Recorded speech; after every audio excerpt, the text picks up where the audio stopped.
ready? Let's jump into this.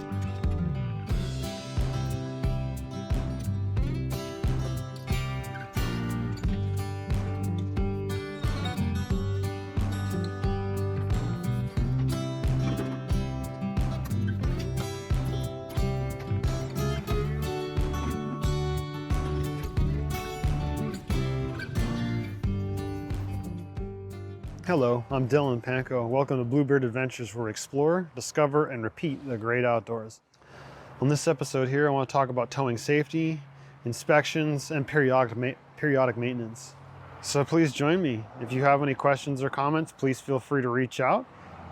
I encourage you to check the description down below, because in there is links to all the tools that I mentioned during this video. If you want to buy them, there's a link down there, and you'll help support this channel in doing so. So without further ado, let's dive in. So first thing we're going to be looking for is checking the tire condition. I've got this tire jacked up, or the suspension jacked up on one side, and the trailer brake released, so the tire can freely spin. First thing I'm going to do is I'm going to give it a slow spin. I'm going to put my hand on the tread. If there's any cupping or warping, that's something you need to have checked out. Cupping might be an indication the bearings are going bad or have an issue in there. Uneven wear, where it's wearing, say, heavy on the inside or out, and then so the tread is thicker on one side than the other, might be an indication your alignment's out. So things you should have checked out. Also, I'm going to be looking for, gouges, tears, rips, punctures. There's a rock in the tread, but that's not a big deal. I'm also going to be looking at tread depth. If you look at the tread, you'll find that there's a spot where all of a sudden it looks like it's the tread isn't quite as deep. Those are known as tread bars. Those will show you like how much tread is left on the tire. In California, where I'm at right now, and Adam, if you get below the minimum tread depth, height, what's remaining, they won't repair a tire. So say you get a flat, you're going to have to buy a new tire. So keep track of that, because if it gets too low, you don't want to be stuck somewhere and then having to buy a new tire at a place you don't know. I went up the street to a local tire shop, and they wouldn't let me film on the premises, but they let me borrow some tires. Yes, these are grossly exaggerated examples, but they're examples nonetheless. See the tread wear between the two sides? Here you don't see so much, but obviously something's wrong, because here's the steel belt showing through. This would also be an example of an underinflated tire. See how the outside is worn more than the middle? This tire wasn't properly inflated. Now, I was just talking about this with these tread bars. See these little bars that go across here? Those are the tread bars. This tire is no longer legal to drive on. You're past the minimum depth. Another hazard with driving with these is like through rain and snow. You can't dissipate the rainwater and the snow fast enough to get it out of the way, and you start to hydroplane. If you see any amount of steel belt showing through, have this fixed right away. This is super thin. Yep. That's so thin I can push my finger through it. When you see any amount of steel belt, like there's not much right here, you see any amount poking through, get it addressed immediately. Last but not least, a good example of uneven tread wear from side to side, which indicate a bad alignment. See some little bit of tread left here and no tread left here. Indications your alignment needs to be taken care of. So again, grossly exaggerated, but they get the point across. But I'm not only looking, I'm feeling. And I'm going to do the same thing, but on the inside of the tire. Forgive me as I don't feel like climbing under there right now, but that's what I would do next if I was going to be towing. Next, I'm going to grab the tire at 12 and at 6 and push in with one hand, pull out with the other, and I'm going to do this little shimmy. I don't want to feel any free play or hear any noise when I do that. Then I'm going to grab it at 9 and 3 and do the exact same thing. Again, I don't want to feel any free play. Now when I spin the tire, it should only spin about 3 rotations or so and then come to a stop. That'll indicate your brakes are properly adjusted. You will hear a little shh, shh, shh as the tire goes around, completely normal. If you spin this and it comes to a stop and say a half a spin, they're over adjusted and there's something wrong inside there. So now this isn't the end of the world. Doesn't mean you can't go, but it might mean that when you get back you want to have your brakes adjusted, and while you're out, your brakes aren't going to be working as effectively as they could be. So while I'm spinning around and looking, I'm also going to check the rim for cracks, anything abnormal, looking for rust, although these are aluminum, so that's not really going to rust. I'm basically checking everything out. So now at this point we've given the brakes a quick check, tire a quick check, and the bearings a quick check. So I'm going to lower the tire back down, and we'll do more things like check the suspension and check the air pressure. So let me do that real quick. Next thing I'm going to do is check my air pressure. I'm at 55. So you can air these tires down when you're off-road, but if you drive on-road with aired down tires, you increase your surface area, which will build up more heat, which could lead to a blowout. So fill your tires back up right away when you hit the pavement. Lug nuts, a very important part about your pre-inspection, your annual inspection, all those things. Lug nuts, very important. So I carry several tools. One is torque wrench, click style breakaway, 19mm half-inch drive socket, a half-inch drive extension, and a breaker bar. The breaker bar I use for breaking the lug nuts loose when I'm changing the tire after I have a flat tire. I use it for loosening. The torque wrench is a calibrated tool that you don't want to put undue or unneeded or unnecessary stress on, like loosening lug nuts. So I would loosen the lug nuts with a breaker bar, but in this case we're making sure they're tight before we go. So I'm going to tighten this one to 100 foot-pounds. There's a lot of different styles and types out there, so read the directions on yours on how to do it. So there is a bearing on here that if I press this button on the back, releases, and there's a hole in the saw extension, so if I line the two up, now my extension won't come off unless I press the button. So I'm gonna hold the shaft, if you will, and press down. Now I could do it this way, and I could pull, but then I'm putting the excess wear and tear on my body and my back. Why not let gravity work for me? Rotate it around, and then I'm gonna hold this shaft, and I'm gonna press down on the torque wrench until the torque wrench goes click.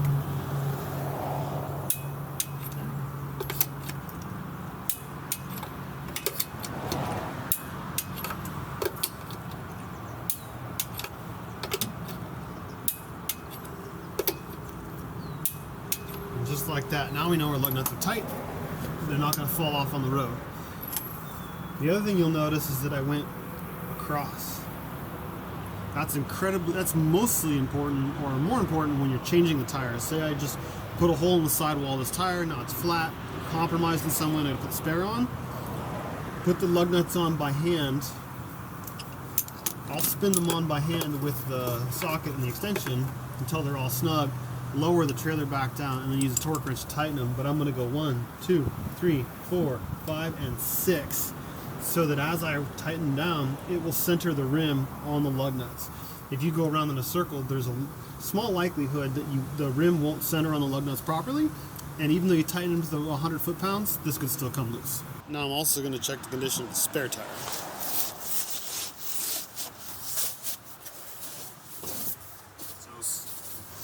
Same thing applies. I'm going to check for wear, tear, bulges, craters, check the rim.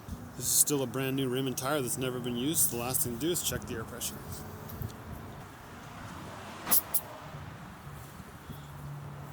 $53, good to go. Next, we're going to check the hitch for any stiffness, like it won't move. Maybe you haven't been lubing this and now it's seized. Or any excessive free play, it just wobbles all over the place. That would be no good. Also check the bolts are tight. Okay. This is the lock and roll hitch. Not many people know it, but there's actually a fitting right here you need to grease every outing. So you take a needle point on a grease gun and lube this. squirt some grease in there. If you don't know what that grease gun looks like or the needle point looks like, look down in the description. You'll find a link so you can buy one or at least get a visual on what it is. But that's got to be lubed. So now this all looks good. I'm going to check my safety chains. Safety chains are a real important aspect to towing safely. I came over to a local rental yard. I apologize for the noise. I got a highway right there. I got heavy equipment back in there and animals over there. But if you look at this one, you'll see it's been ground down by dragging, which in California is a huge thing. We got wildland fires all the time. We've actually had some started from sparks from these things, so officers are trained to look for that. There is a minimum distance, and I believe it's about 2 inches. You'll generally see when I get set up to tow, I run my foot along the bottom to make sure I've got some space. Some states, they really care about this problem. So they'll, especially with commercial drivers, they'll actually carry a go, no-go gauge, which is proper thickness and too small, unsafe to drive with. So they'll force you, either give you a ticket if you're like me with a regular driver's license, but if you're a commercial driver or operator, they will force you to park the load until you fix and address the problem. And you can see this one's just been dragged through everything. How worn down that is. So for now we're gonna put this back where we found it, say thank you to the guys at the shop, and head on back. Check the breakaway, make sure everything's there. Yep. Now we're gonna inspect the frame, make sure there's no cracks, everything's good, there's no major rust. Let's move on to the next part. Let's talk about the hitch and the receiver in combination now. In this case, the lock and roll hitch, which is pretty heavy and pretty stout. Works both ways, depending on your vehicle ride height. You can put it in and turn it over and have for if your truck is really tall, or like mine's stock, but it's not lifted, so it's not, I don't need the drop, I need the rise. I can put it in this way and flip the lock and roll this way.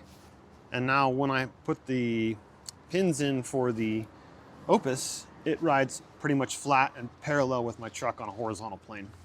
But you'll notice that that's not normal, that's not right. So I went over to O'Reilly. You get them at AutoZone, rental yards, and everything else. There's a bushing that sits in here real nice and slides right over the lock and roll. Line up the holes, insert it into the receiver, line up the holes, and I'm good to go. Now, get your lock and roll pin and your receiver pin. There is a difference, the diameter. The receiver pin is a lot thicker. If I stick the hitch pin in, it slides in, but it takes a little lining up. That's what you want. You want as much girth on this bolt as possible. Well, pin, sorry. Now if I take this lock and roll pin, slide it in, I've got a huge amount of free play. The reason I bring this up is because I've heard that they have been mistaken. Somebody used the pin from their lock and roll in their receiver and it did come loose. Don't be that guy. You don't want that. So slide the receiver pin back in. In my case, my receiver pin is a lot different than the lock and roll pin. Kind of wish they were the same. I like this pin, it's a good pin. Stick it in the receiver pin. Good to go. And then it's not quite as easy when you're not hooked up to the Opus, but on the lock and roll, once your pins for the Opus are in place, you flip over these gold plates, stick the pin through. Again, it's not as easy when the Opus isn't hooked up. And then here's your pin. Slide it in, and it's good to go. Again, I'm gonna check, make sure there's no excessive free play or excessive resistance. In this case, I'm good to go. Safe to tow. Let's move on. Here is the integrated brake controller in our 2014 Chevrolet Duramax diesel. The negative sign and the positive sign are how you're going to increase or decrease the amount of trailer gain. This slider is going to be your ability to manually apply the brakes in the trailer independent of the truck. So if I slide this over, it's only going to employ the brakes, the trailer, not the truck. Whereas if I step on the brake pedal, that's going to employ both.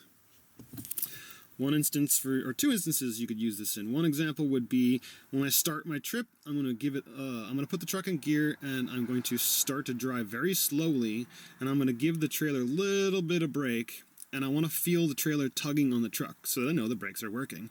Another instance would be that if I'm having a problem where the trailer is not riding real smooth behind me, it's kind of fishtailing behind me, instead of stepping on the truck brake and exacerbating the situation, I can slide this over and employ the trailer brake, which will pull on the truck and the trailer and straighten things back out again. What you're trying to achieve with the trailer brake gain setting is a state in which the trailer brake is almost neutral. Neutral meaning when you step on the brake of the vehicle, you don't feel the vehicle's doing all the stopping for both the truck and the Opus. Nor do you want the Opus doing excessive braking in which it's doing part of the stopping for the tow vehicle itself. This is going to be the display of where my trailer gain is set to right now. Go down, I can go up. Again, basically you're changing the amount of voltage applied to the trailer brakes themselves and the amount of braking force. Where you run your trailer at is going to vary by your vehicle, driving style, conditions, road conditions, weather conditions, so on and so forth. I might run it a little bit lower off-road and a little bit higher going down a steep grade, like coming back from Tahoe down into Sacramento. The next display I find really important is this one here. Compass, not quite so important. Outside temperature, I like to know, but it's not that important. But the transmission temperature, I find really, really important. This truck is rated to pull 17,000 pounds. Which is quite a bit of weight. The Opus trailer is what, 3,500 pounds? Not very much. But when I'm driving up a 25, 30 degree slope that's say a mile long, I'm only going like 5, maybe 10 miles an hour if I'm lucky.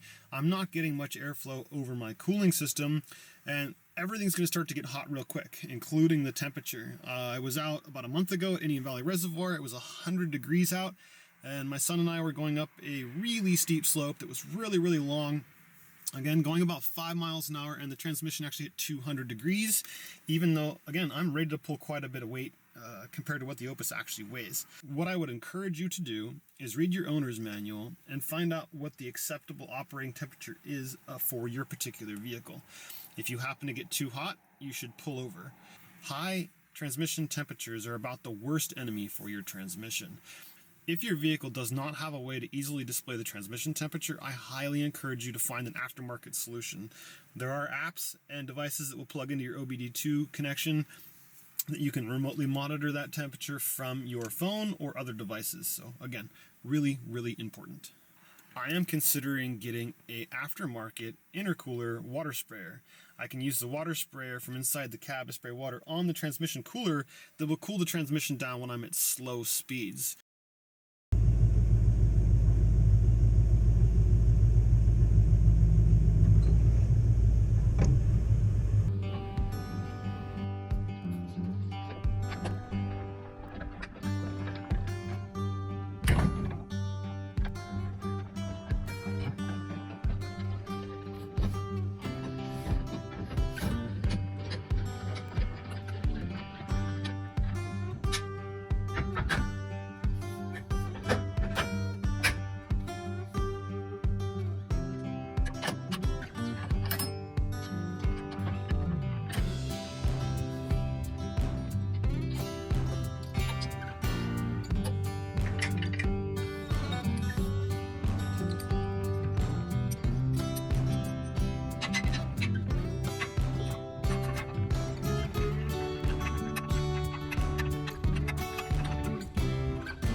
Now that we've got the hitch connected, we're gonna hook up the chains, the breakaway cable, and the electrical connection.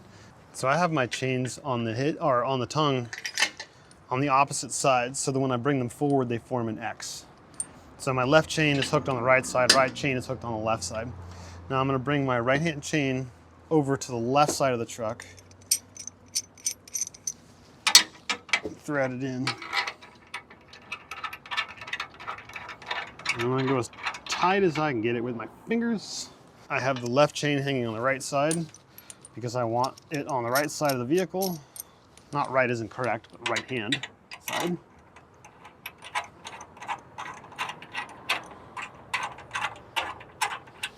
Okay, again, as tight as I can get it by hand.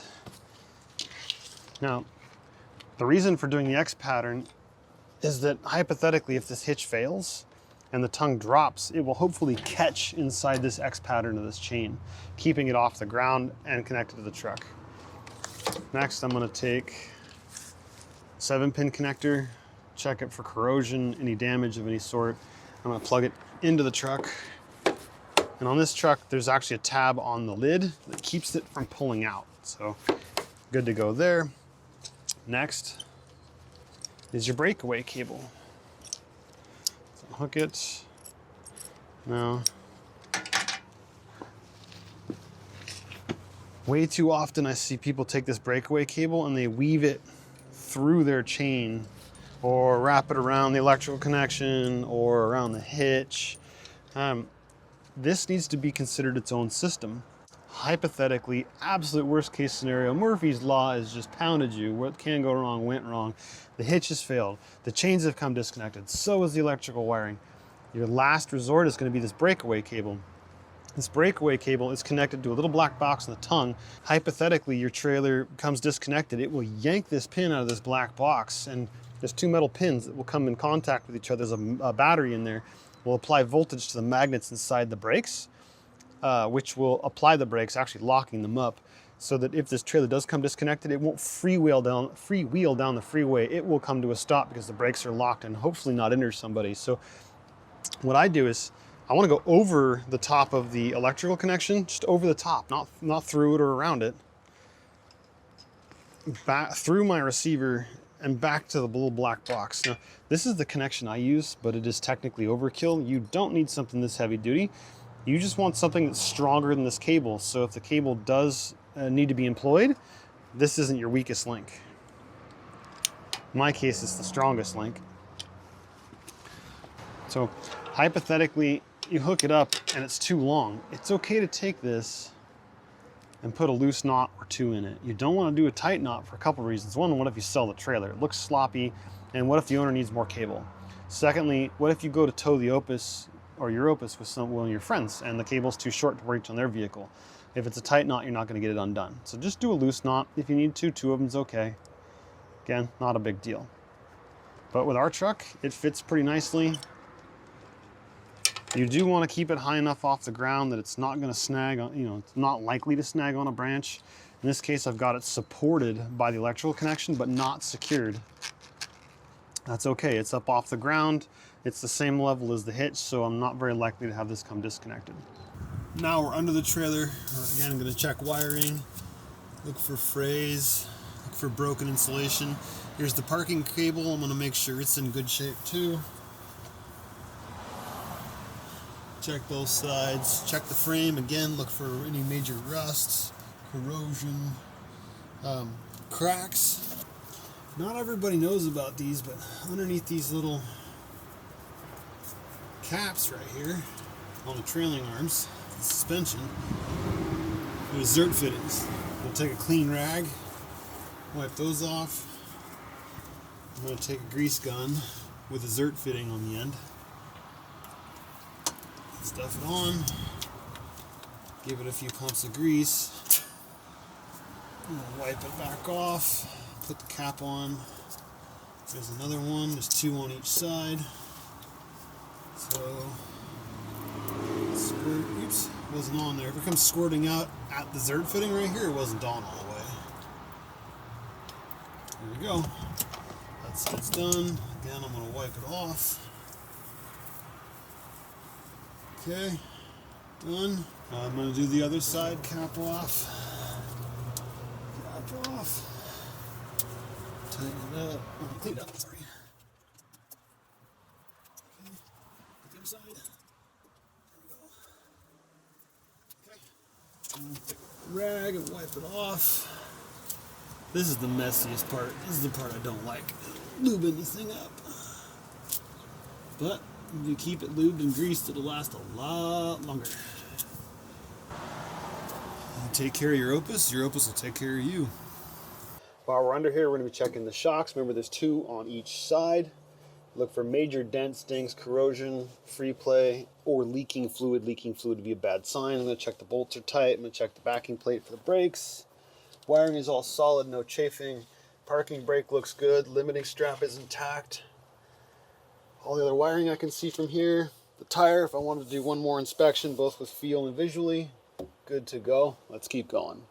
Checking all the wiring, hoses. Again, these Opus trailers are designed to be used hard off-road. And if you're like me, I use this trailer pretty hard off-road. Stuff is going to get used and abused. It's going to need to be serviced, repaired, maintained, sometimes adjusted, all those things. It's better to find it out now than out on the trail. I've yet to see an RV trailer that takes the abuse like this Opus does. Nothing does. Straps look good, tank looks tight. Let's continue on with our inspection. Here we go. And next we're going to check the propane tank, the propane holders, and the water hold downs. So the hose itself is exposed to a lot of sunlight, so I'm going to be checking it for being chapped, cracked. So we're just going to check it nice and thoroughly.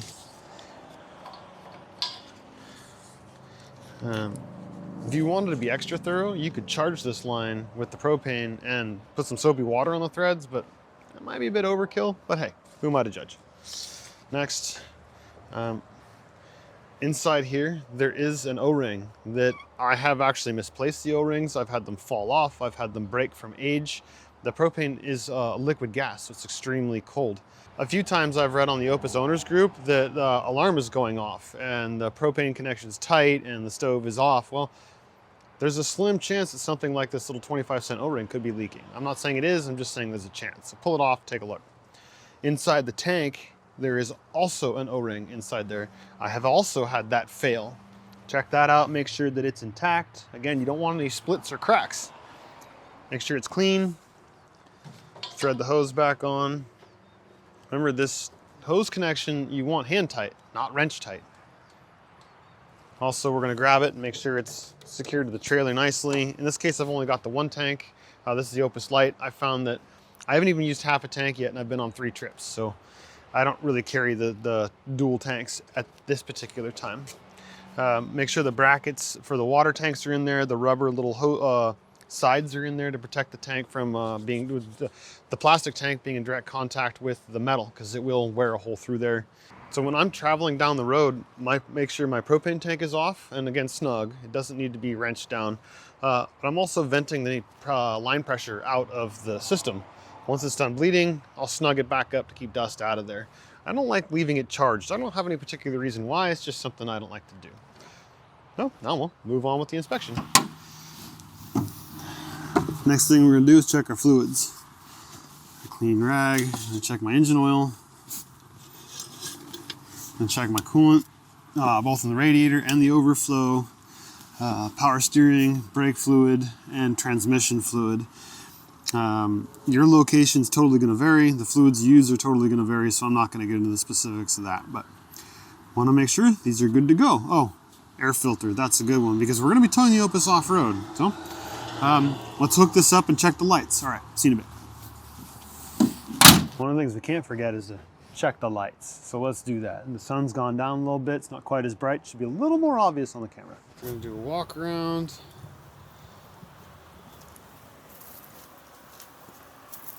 All right, well, now that we got the running lights on, I got running lights here. I got running lights here. Problem is I've got 3 out LEDs. Technically, that's a fix-it ticket. You could get pulled over. So we'll have to order a new one of those. Let's check the brake lights and turn signals.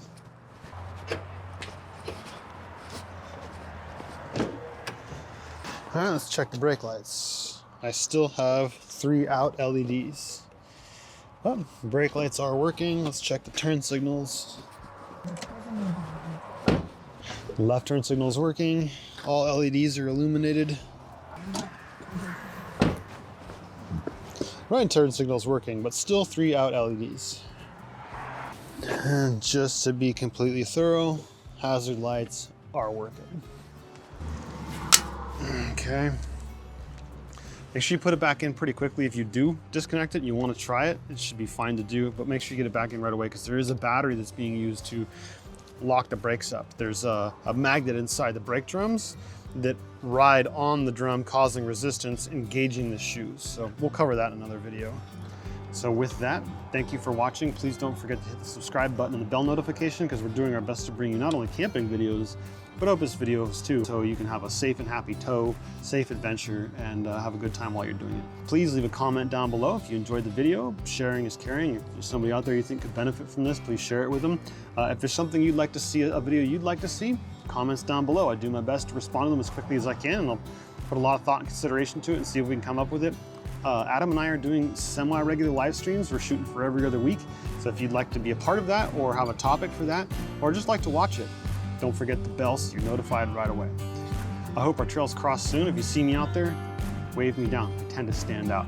Until next time,